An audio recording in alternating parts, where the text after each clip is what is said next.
lihat ada cowok pakai plastik di muka dan jari 4.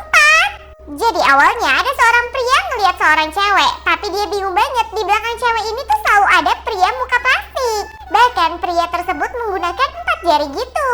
Namun keesokan harinya dia tanya cewek tersebut, cewek itu nggak bisa ngeliat sama sekali. Sampai tiba-tiba jarinya itu 1 dan 0. Si cowok pun langsung kasih tahu ke ceweknya karena merasa itu pertanda yang kurang baik. Tapi ternyata dia baru sadar manusia plastik itu ada di belakang cowok itu juga. Di mana manusia plastik itu menghitung kapan mereka akan meninggal. Dan akhirnya mereka meninggal berdua karena ditabrak mobil. Guys, bantu subscribe aku dan komen semangat. Cowok ini akan pura-pura baik setiap ketemu nenek-nenek. Karena katanya kalau di taman ini kamu ketemu nenek-nenek, kamu harus membagikan biskuit kamu.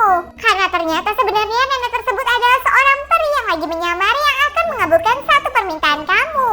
Nah, karena dia pingin banget mobil mahal, dia langsung pura-pura baik dong kalau lihat nenek-nenek. Nah, pas dia ambil biskuit, dia mau bagi ke neneknya. Tiba-tiba neneknya ada 2 dong. Jadi dia bingung, nenek mana nih yang merupakan peri. Dan kalau dibagi semua, dia malah kehabisan. Pelit banget ya. Yang pingin semua permintaannya terkabul, amin dengan subscribe. Satu kelas gak ada yang percaya, bocil ini bisa baca buku sampai habis dalam waktu 30 detik doang. Bahkan semua temennya itu julid dan bilang kalau dia itu pasti gak baca, cuman asal-asalan doang. Karena dia dianggap berbohong, akhirnya dites lah, tapi dia bisa jawab semua pertanyaan yang dikasih temennya.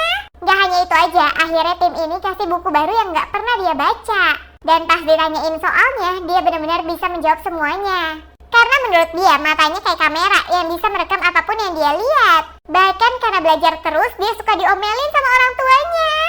Yang pingin punya mata kayak gitu, komen amin dan subscribe yuk. Tiap bocil ini loncat, dia bisa ke Indonesia dan Malaysia. Jadi setiap hari bocil ini bisa ke Malaysia dan Indonesia karena dia itu tinggal di perbatasan. Nah, tiba-tiba saat di pasar, dia melihat ada orang jualan pakai bendera merah putih. Akhirnya si bocil kasih tahu dengan sopan kalau ini bendera Indonesia, tapi pedagangnya nggak ngerti. Akhirnya si bocil memutuskan untuk beliin kain baru untuk pedagang ini supaya tidak memakai bendera. Dan mau menukar dengan bendera sehingga benderanya bisa buat si bocil ini. Karena menurutnya bendera Indonesia harus dikibarkan. Yang cinta sama negara Indonesia, absen dengan subscribe. Cowok ini nggak bisa mendengar pacarnya ketawa sama pria lain. Jadi awalnya dia kenalin pacarnya dengan sahabatnya. Tiba-tiba mereka nyambung banget dan ketawa terus. Tiap si pacar ketawa, dia berhalusinasi kalau pacarnya akan menikah dengan sahabatnya. Gak hanya itu aja, dia juga berpikir kalau pacarnya bakal punya anak dan melahirkan sambil tertawa di depan dia. Nah, pas lagi berhalusinasi, dia kedatangan cewek lain juga. Dia ketawa dong sama cewek tersebut. Dan akhirnya gantian,